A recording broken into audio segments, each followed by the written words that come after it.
හයි මම ඩොක්ටර් ප්‍රතිභා. ඔයාටත් මෙන්න මේ විදිහේ රෝග ලක්ෂණ තියෙනවද බලන්න. ඔළුව එක පැත්තක් රිදෙනවා. ලයිට් එලියත් දරාගන්න බැහැ. අධික ශබ්ද ඉවසන්නත් අමාරුයි. වමනේ ගතියකුත් දැනෙනවා. ඒ නිසා වැඩ කරගන්නත් අමාරුයි. මේ රෝග ලක්ෂණ ඔබටත් තියෙනවා නම් ඒක හිරු ආරදේ නැත්තම් මිග්‍රේන් රෝග ලක්ෂණ වෙන්න පුළුවන්. මිග්‍රේන් තත්ත්වයේදී විටින් විට ඇතිවන හිසේ එක පැත්තක ඇතිවන තදබල වේදනාවක් මේකත් එක්ක ඔබට අධික සංවේදීතාවයක් දක්වන්න පුළුවන්. අධික ශබ්දවලට සහ ආලෝකයට, ඒ වගේම වමන ඔක්කාරය තත්ත්වයන් ඇති වෙන්න පුළුවන්. ඒ වගේම මේ නිසා ඔබට ඔබගේ එදිනෙදා කටයුතු කර ගැනීමට අපහසු තත්ත්වයන් ඇති වෙන්න පුළුවන්. මේ මිග්‍රේන් තත්ත්වයේදී ඔබ විශේෂයෙන්ම හඳුනා ගන්න ඕන මේ මිග්‍රේන් තත්ත්වය ඇති වෙන්නේ කෙනාගෙන් කෙනාට ඇතිවන බලපාන සාධක තියෙනවා. සාධක ගොඩක් තියෙනවා. එකිනෙකාගෙන් එකිනෙකාට මේ ඇති වෙන සාධක වෙනස් වෙන්න පුළුවන්.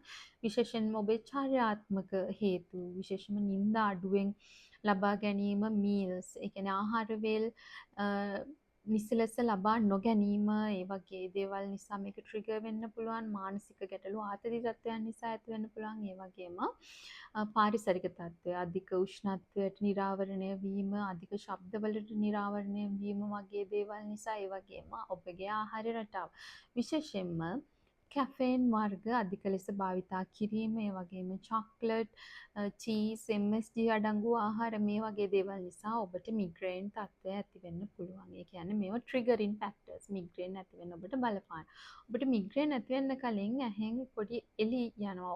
ඕරා කියන තත්ත්වය ඇති වෙන්න පුළුවන්. ඒකෙන් ඔබට දැනගන්න පුළුවන් මට ඉදිරි කාල සීමාව ඇතුළත මිග්‍රේන් ඇටැක් එකක් එන්න හැකියාව තියෙනවා කියලා. ඉතින් මේ තත්ත්වය ඉතාමත් එදිනදා ජීවිතයට කරදරකාරී තත්ත්වයක්. මේකෙදි ඔබ විශේෂම දේ තමයි මේ ට්‍රිගරින් ෆැක්ටර්ස්. ඔයාට මිග්‍රේන් හැදෙන්නේ මොන වුණාමද කියලා තේරුම් ගන්න ඕන.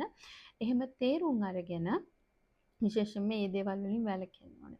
ඒ වගේ ආහාර ගැනීමෙන් පුළුවන් තරම් ඈත් වෙන්න ඕනේ. එහෙම වුණොත් මිග්‍රේන් ඇටැක්ස් එන එක යම් තරමකට පාලනය කරන්න පුළුවන්. හැබැයි ඒක නතර වෙන්නේ නැතුව දිගින් දිගටම මිග්‍රේන් ඇටැක්ස් ඇවිල්ලා හිරුවරදේ තත්ත්වයක් ඇති වෙලා ඔබට එදිනෙදා කටයුතු අපහසු වෙනවා නම් වෛද්‍ය උපදෙස් ලබා ගැනීම ඉතාමත් වැදගත්. ඒකෙදී ඖෂධ දෙකක් තියෙනවා මිග්‍රේන් සඳහා. එකක් මිග්‍රේන් තත්ත්වය ඇතිවීම වළක්වන ප්‍රොෆිලැක්ටික් ඩ්‍රග් සහ ඒ ඇටැක් එකක් ඇති වුණාම ඒකට ප්‍රතිකාර කරන ඖෂධ විදියට.